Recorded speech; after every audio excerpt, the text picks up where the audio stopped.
Want to make your home and community more affordable, more vibrant? You want to surround yourself with living oases that don't just enhance your health and wealth, but also enhance the living systems that make life possible for all of us?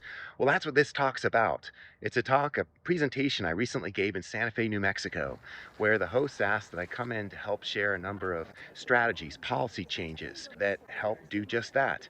And it's not just about individual strategies or policies, it's really about integrated approaches on conscious relationships between all these things so we can maximize single efforts so that they have the effect of multiple efforts. So how can we harvest water in a way that also helps heat us in winter and cool us in summer, and do the same for our buildings? And how can it do the same for our public streets? How can we grow more food in a way that helps recharge our aquifers? Well, all that and a whole lot more is here. So check it out, and if you like it, be sure to like and subscribe. That way we'll make and share more. What is the potential of your community that you're not seeing? What is the potential of your watershed? What's the potential of your household? And once that potential that you currently don't see is seen, how could you collaborate with it? Not just to lift life for you, but to lift life for all. So as you ponder that, let's move on. These are some photographs taken from the top of the bike shed at my brother and I's property on the north side of downtown Tucson. As you can see in these photos, I saw how the location of the rising sun changed every day throughout the year. How could I collaborate with that? So I came upon an amazing study. They looked at two buildings, identical in every way except their orientation to the sun. The great orientation was this one that had the long wall facing south and thus the winter sun. And it had the short wall facing the rising and setting summer sun. And they found that this orientation of building, when compared to this building, they found that this one was 17 degrees warmer in winter and 24 degrees cooler in summer. Okay, that is a huge difference, okay? And it costs nothing, all right? I told some friends of this that had a mobile home in Boulder, Utah, and it was oriented this way, the bad way, with the short wall facing the winter sun and the long walls facing the rising and setting summer sun. And so they were paying over $300 a month just to keep the thing warm enough in winter that the pipes wouldn't freeze. But it was not comfortable, so they were wearing jackets all the time, okay? And then in the summer, they sweat like pigs. So I told them about this study, and I said, hey, why don't you just reorient the mobile home? They did. So this is the new orientation. This is the rising summer sun hitting the short wall, not the long wall. And then this is the long wall that gets the winter sun. Upon doing this, their winter heating bill dropped from over $300 a month to less than $50 a month, and they no longer need to wear jackets. And in summer, they no longer sweat like pigs. Boom, proof, it works. Okay. Let's now look at the landscape. So if we put trees that build on this ideal or the bad orientation, it works for both. So we get trees on the east, north, and west sides. Now we're further shading out that morning and afternoon sun in the summer months, but we're never blocking the winter sun. So these are the summer months, okay? So morning, noon, afternoon, and these are the winter, morning, noon, afternoon. So we're always got sun in the winter, always got shade in the summer, okay? Pretty sweet. So the landscape is collaborating with the orientation of the building. Collaboration! That's the name of the game. All right, but let's go further. Okay, how are you going to water those trees? You're going to send municipal water to it and drop the groundwater table or pull more water out of the Rio Grande and burn all kinds of coal to pump the water uphill to get it to you? Hell no! Let's find a better way. Okay, so let's plant the rain before we plant the plants. Or if you've already planted the plants, do a plant the rain retrofit. So what does that mean? It means this. Okay, so here we've got the home, and this is the south side. So we've got the low-growing plants in the garden, so they don't block the winter sun. Then we can plant the trees on the east, north, and west sides, within or beside these sunken rain gardens, okay? So we can direct the runoff from the adjoining landscape and from the roof into these. So the free on-site rainfall and runoff is the irrigation source. Now, maybe you're wanting to plant a more water-hungry plant. The easiest way to succeed with this is plant low-water use native plants. But if you want something needing a little more water, like an exotic fruit tree, okay, you can put that in, but now you got to plant the greywater along with the rainwater. Okay, so the greywater is that lightly used water that went down the drain of your sink, shower, bathtub, or washing machine. Instead of sending it to the sewer, first send it to the landscape instead. Okay, so in times of no rain, you're still getting the greywater. All right, so then we get everything working great. And if you're like, yeah, I still don't buy it. All right, here's a little scenario. This is a highway in southeastern Arizona where it's so dry. The dominant plant is the very arid-adapted creosote plant. Okay, there's very few trees. Yet, along the highway, there's a continuous linear forest of trees that nobody planted and nobody waters, nobody takes care of. How is it possible that we've got that linear forest of trees that no one's doing anything to make happen? Runoff turned run on, and that's right on. Okay, so the water runs off the highway into the swale alongside the highway. So instead of just flowing out, it infiltrates in, and all is good. So we're just doing the same thing, but in a slightly different context. So it's really important we have the correct topography. We don't want to have a hill-like draining topography. We want to have this basin-like topography that holds onto the rain when it falls, and then we have healthy soils that rapidly infiltrate the water, so there's no puddling water, and we don't have mosquito issues. So Aaron Kaufman, who's here tonight, a local hero, he's done some amazing study on this here in Santa Fe, a 7-year study at the Santa Fe Community College. Let's hear it for Aaron Kaufman. So let's say you've got a rain garden basin that is sized to capture all the direct rainfall. You get the full 14 inches of rain that falls on the area here in Santa Fe in an average year. If it's flat or it's mounded, you're not getting anywhere near that. So you can also direct water from an adjoining hardscape surface, like a roof, into the same rain garden. And if it's sized to hold that water too, you can double your available rainfall from 14 inches to 28 inches of rain a year. Okay? If you also direct an additional runoff surface, tripling the catchment area and having your basin large enough to capture it, you can triple your available rainfall at no cost except for the shovel work to make the basin happen. Okay, pretty cool. This is a scenario where we've got a slightly mounded landscape that is draining surplus irrigation water, rainwater, and roof runoff to the sidewalk and the street drain. If this is turf, or some other high water use plant, people think, okay, well, I can plant lower water use plants. That's cool, okay? Maybe use drip irrigation as opposed to sprinkler irrigation. Okay, that's cool. But if you don't change the underlying dysfunctional topography that is draining water out of the system rather than retaining the water, you haven't really fixed the issue.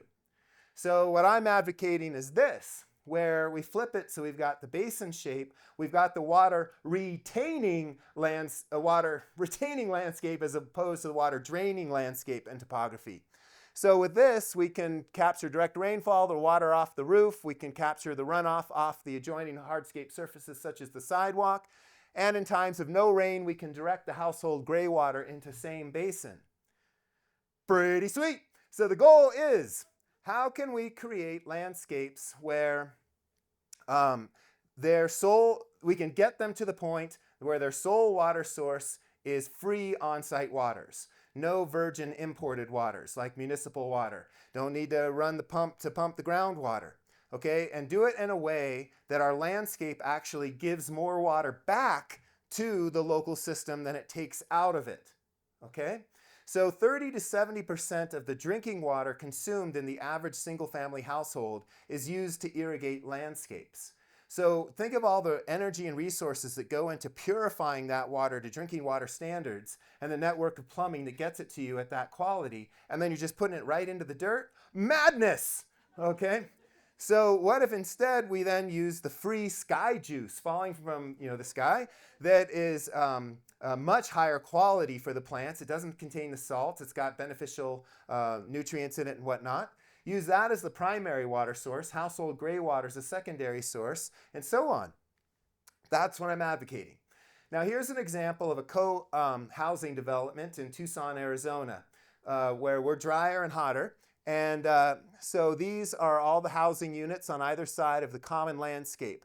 So the common landscape has been divided up into a whole series of depressed rain gardens or sunken planting areas that are delineated, are separated by the raised walkway.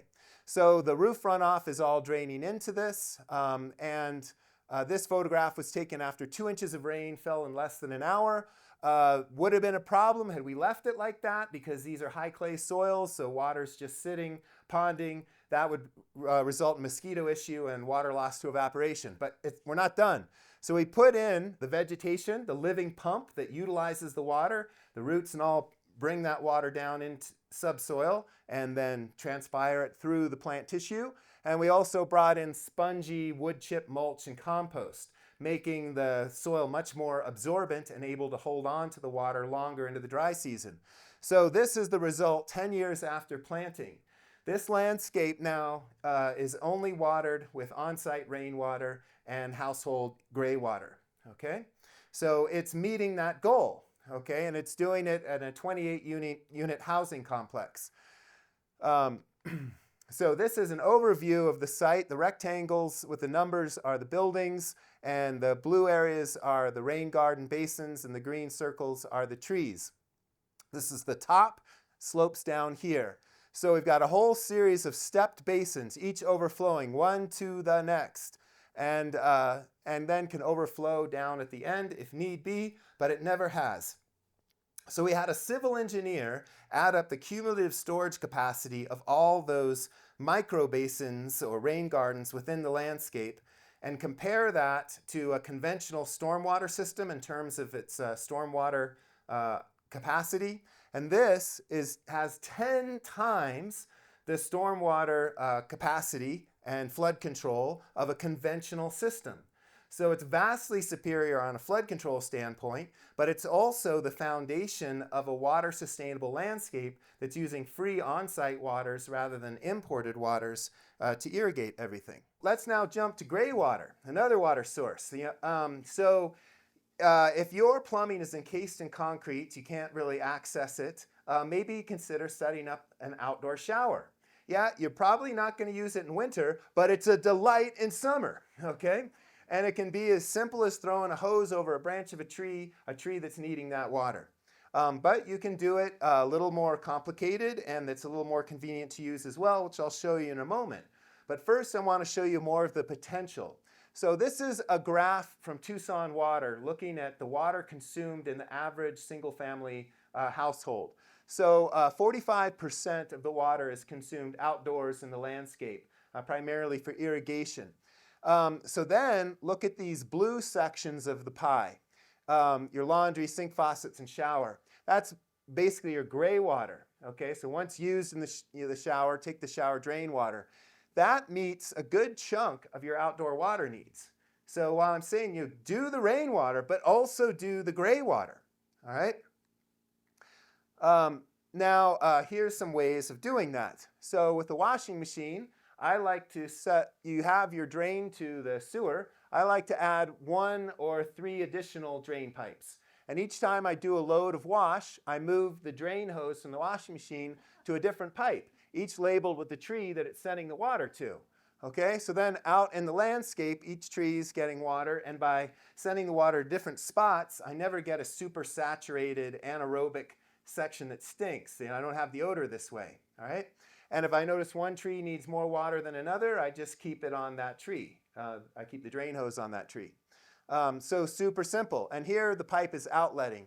So the key is to outlet your pipe 2 to 3 inches above the mulch level. So no roots can grow into the pipe and clog it, all right? And you can also hear it when it flows, which is really good. It's a feedback loop if it's working well or not. All right. You can also set up a system where you've got a 3-way valve in the house. This is under a bathroom sink, which allows you to send the water to the landscape or the sewer based on whatever you're sending down the drain. So let's say you do a bubble bath, which bubble bath stuff is ridden with salt. It's horrible for plants. So send that to the sewer and let them deal with it. Or when you're not doing a bubble bath, direct it to the landscape and all is good. Okay. Also, let's say your landscape's saturated with water at some point. You can direct everything to the sewer, and when it dries out, send it back to the landscape.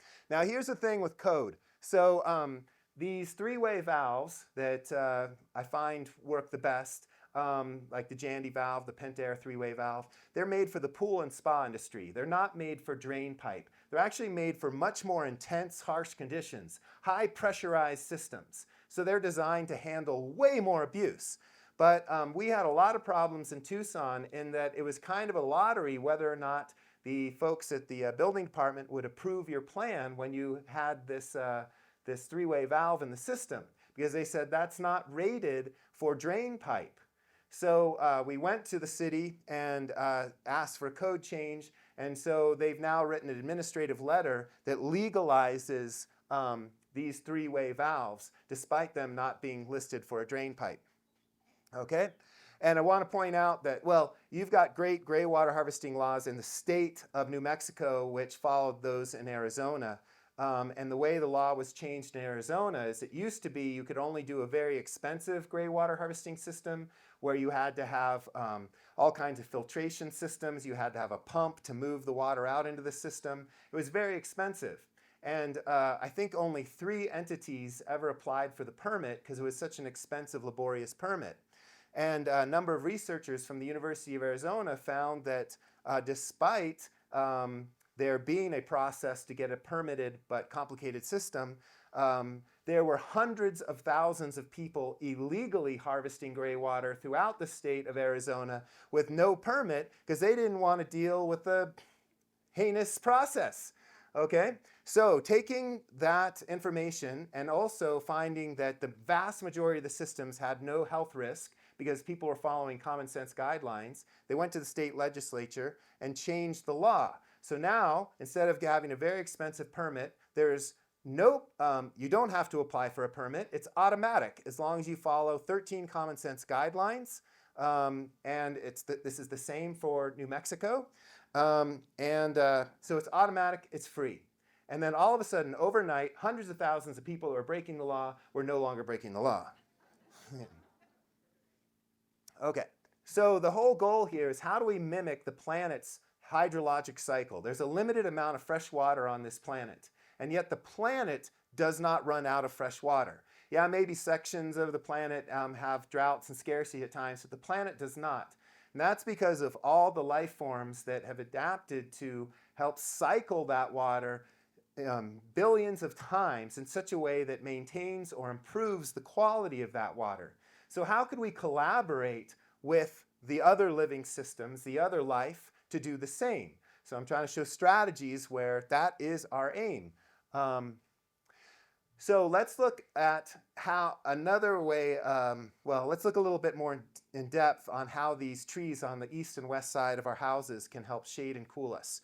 So in Tucson, when it was 102 degrees outside, I took a thermometer on the west-facing wall in the afternoon and looked at what was the difference in temperature with different color walls and a shaded wall. So a brown-colored wall, much like the color of many of the homes here in Santa Fe, facing west, it was 151 degrees. So that's 49 degrees hotter than ambient temperature. Okay? And then I looked at a white wall. Okay? So that was 124 degrees. So 22 degrees warmer than ambient temperature. Not as bad as the brown, but still not good.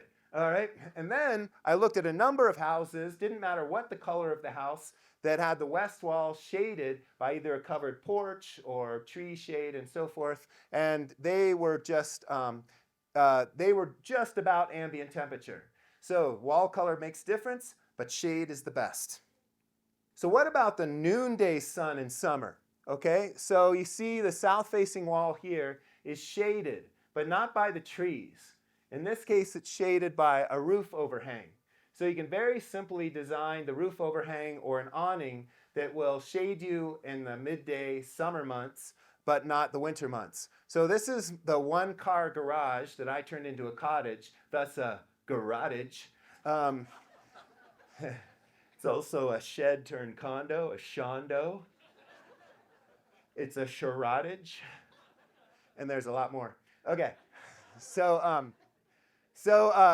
we had the right orientation. The long wall was facing south. Raised the roof to make room for loft space. I designed the roof overhang in relationship to the windows to get full sun in winter. As you can see now, that's the angle of the winter sun. On spring and fall equinox, it's kind of midway. And then here's summer, full shade. I also have the lower awning is retractable in the cool, cold months and extendable in the warm, hot months. Okay? Super simple. I honestly don't know how an air conditioner works. I could never fix one, but I know how this works. Super easy, as does my, my nephew.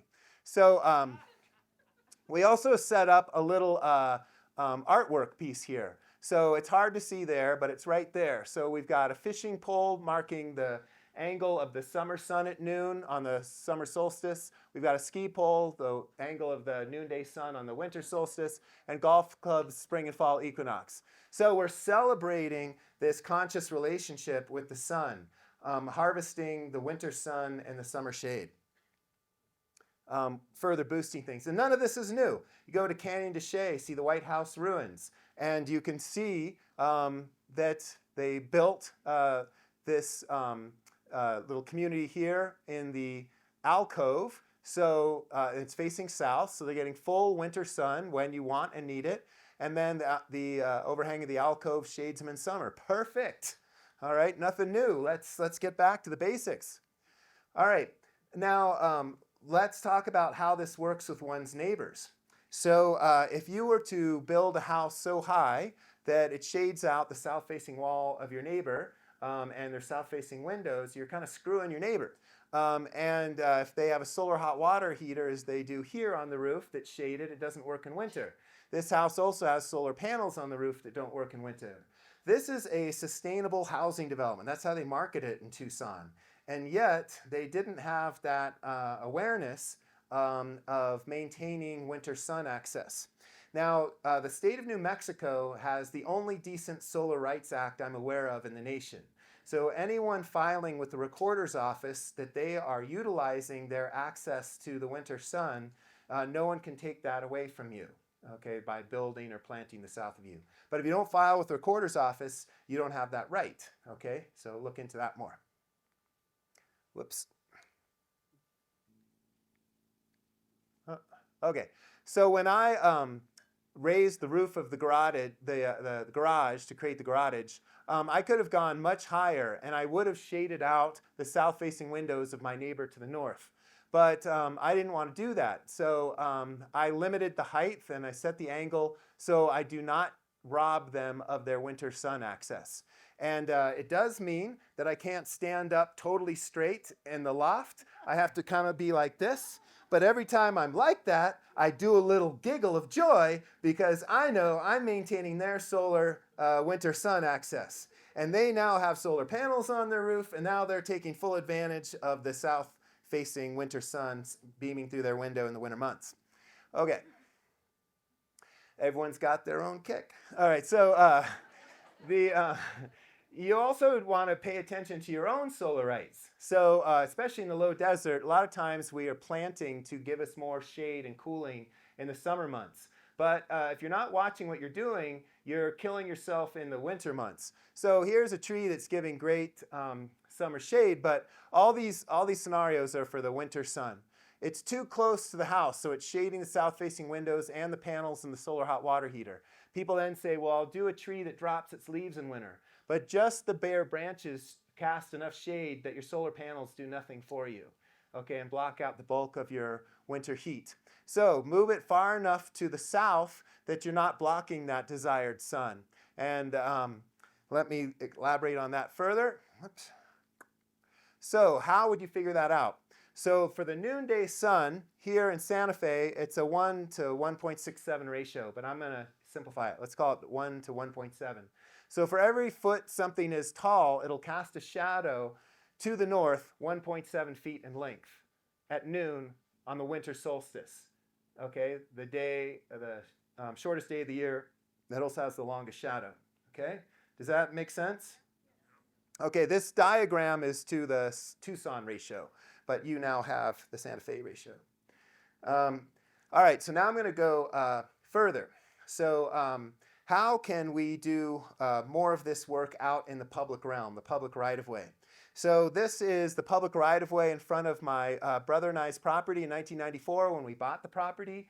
We got a great deal because it was about to be condemned, and thank God, because we were both making poverty wage, and that's the only thing we could afford, and we couldn't do it alone, so we had to do it together, and woo, there were some tough dynamics for a while, but we made it work. Okay, so so water used to all drain to the street. So then we started directing the water from the street into the street side plantings, and so we turned that into that in a way that's not consuming any municipal water. It's just using free on-site rainfall and runoff from the street.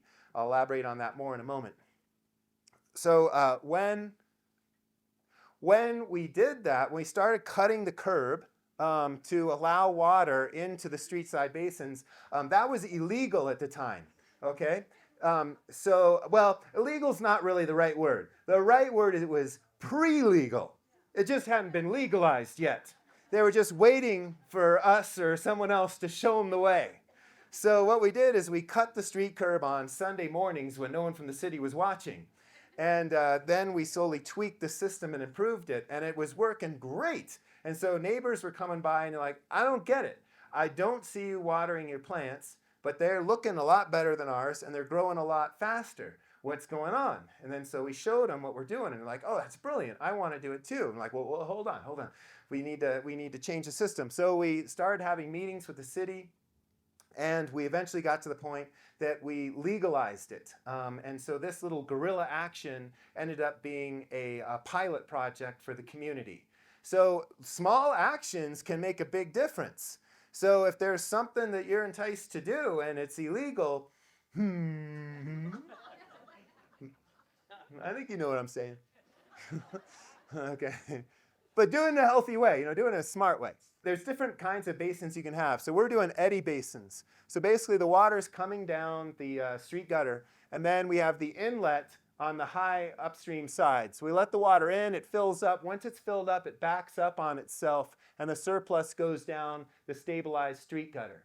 So this way we're not losing any mulch or anything that we would if it's a flow-through system. In fact, we gain mulch from the leaf drop that falls on the street. It comes on in here.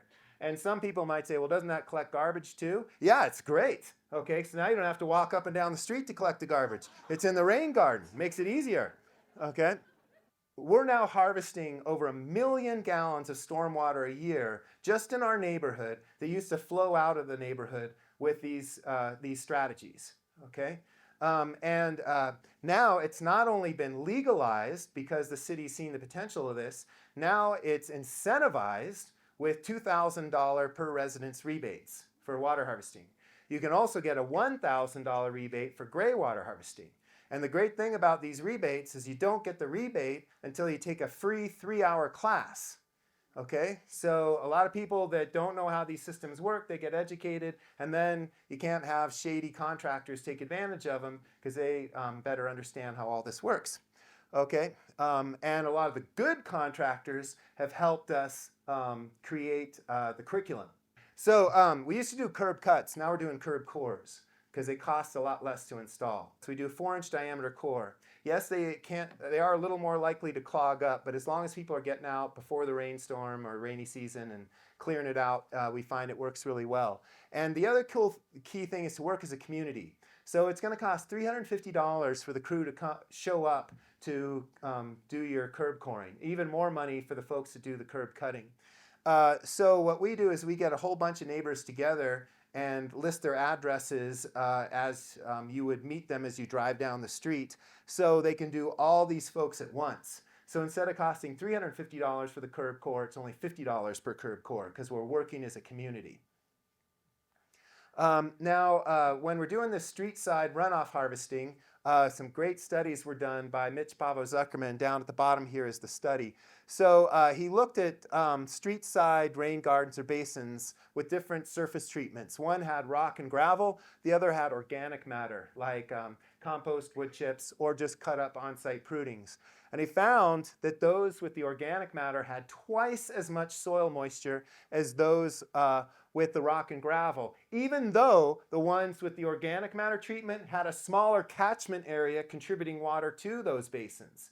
And we also had twice as much soil organic matter, much more soil life, and much more beneficial life, such as beneficial nematodes and whatnot, that help bioremediate the toxins coming off the street, because we had a much more alive and healthy subsoil ecosystem.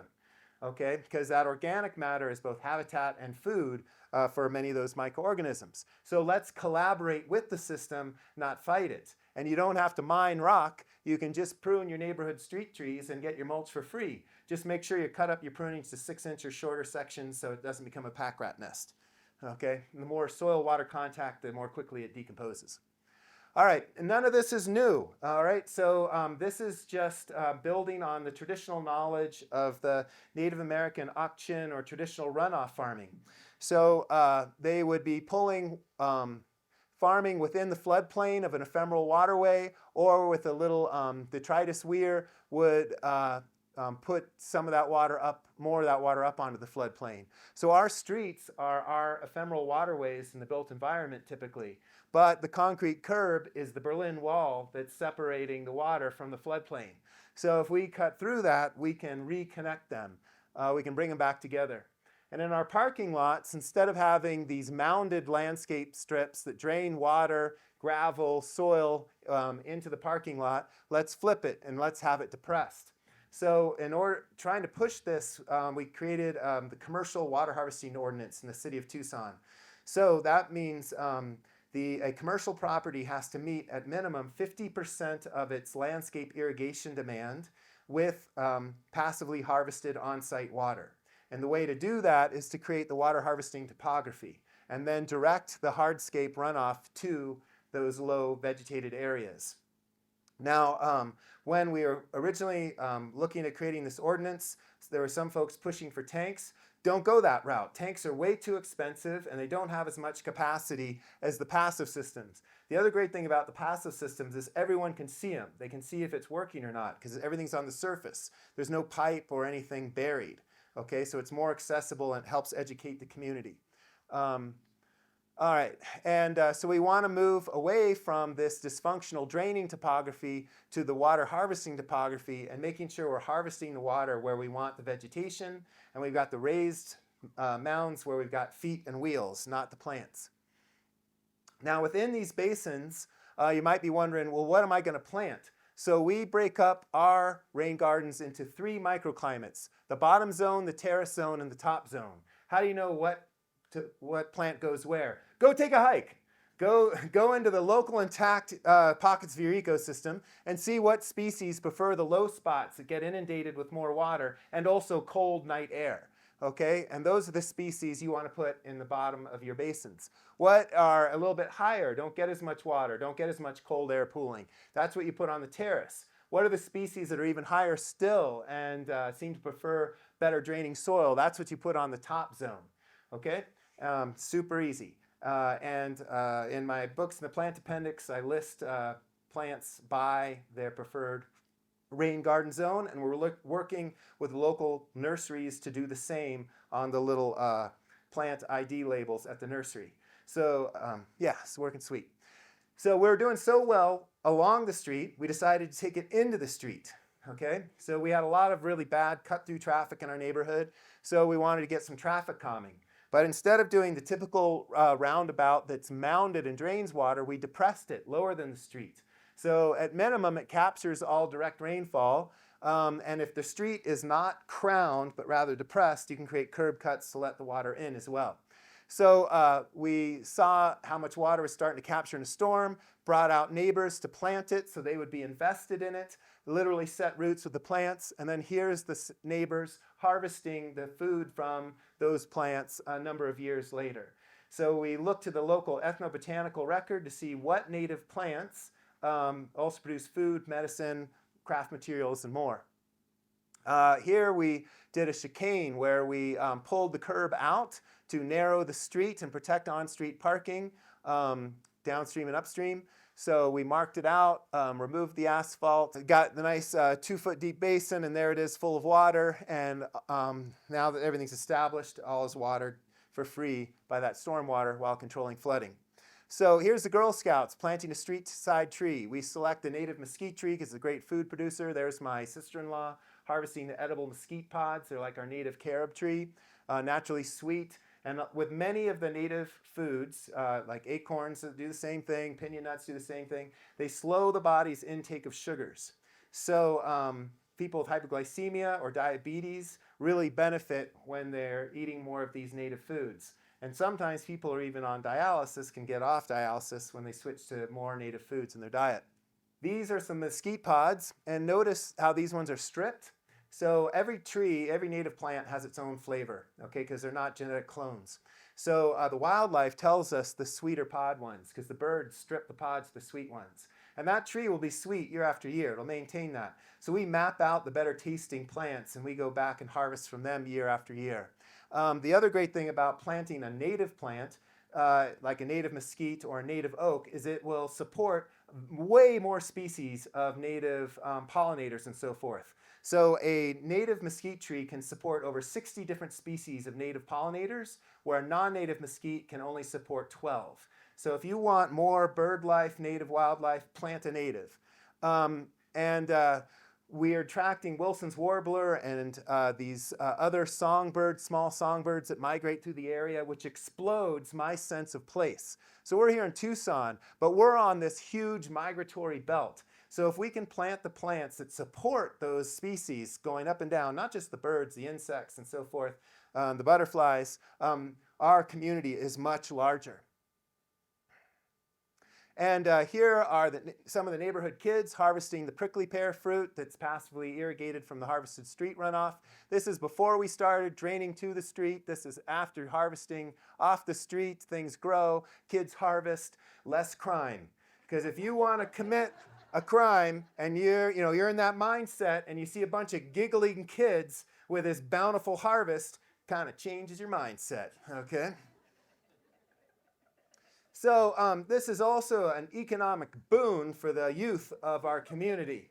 So my nephew, he sets up prickly pear lemonade and mesquite cookie and bread bake sales. The kid rakes it in. He has no overhead, okay? He's harvesting all the ingredients for free, okay? And people love the story. They're like, what? This is what? This is from where? It's from that tree here. It's from that cactus there. I harvested it, okay? Now, to also build more of that community, it's like, let's get rid of the visual barriers. So there seems, ever more I see people putting up walls so we can't see the house. It makes the street more dangerous. It makes the house more dangerous. Because you can't see if there's a crime being committed on the street. And if someone hops over the wall and is breaking into your house, the neighbors can't see and help you out. So a number of neighbors, as we talk, have been replacing it. Make it a see-through fence, not a wall you can't see through. So you can say hello, you can get to know your neighbors. Things get safer, things get more communicative and social. A lot of simple things we can do. There we go. Okay, also, there seems to be a gravel fetish disease sweeping the western United States, like an oil slick. So it really makes a lot of our areas much more difficult for people, the elderly, the very young, or those on wheels to get around, especially when people are putting that gravel in the public right-of-way. So we're removing that so it's much more traversable. And we've worked with the city on coding. So our neighborhood, we never got sidewalks. Our neighborhood was one of those that was overlooked. And our neighborhood can't afford sidewalks. So we looked to an alternate with the city. So working with the landscape architect for the Department of Transportation, we got an approved list of non-conforming materials. So instead of sidewalks, we have just compact native earth, legal, okay, and much more accessible than the gravel. So there's simple little strategies you can do. Also, we were so successful with the water harvesting and the planting of street-side vegetation, it started to get to the point you couldn't walk through the neighborhood paths. So we created a neighborhood foresters effort with regular pruning workshops, tree care, training up the community on how to prune and care for those trees. So we've got a nice cleared walkway. More people can walk through it, enjoy it, love it, and want more of it.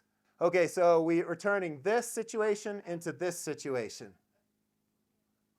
We're turning this into this, okay? So the anti-oasis, it's, not much vegetation, but it's pulling water from the municipal system and from our aquifer and from the Colorado River. This is giving water back to all those, and it's way healthier. So this is in one of the chicanes in our neighborhood. It's a sculpture made by local artists of the spiraling Sonora suckerfish. So the Santa Cruz River, which is a quarter mile away from our neighborhood, used to flow year-round. Now it's a dead river because we so overconsumed the groundwater, we dropped the groundwater table hundreds of feet. So the roots of the vegetation can no longer access it. Our riparian forest died out, springs died, and the flow of the river died out.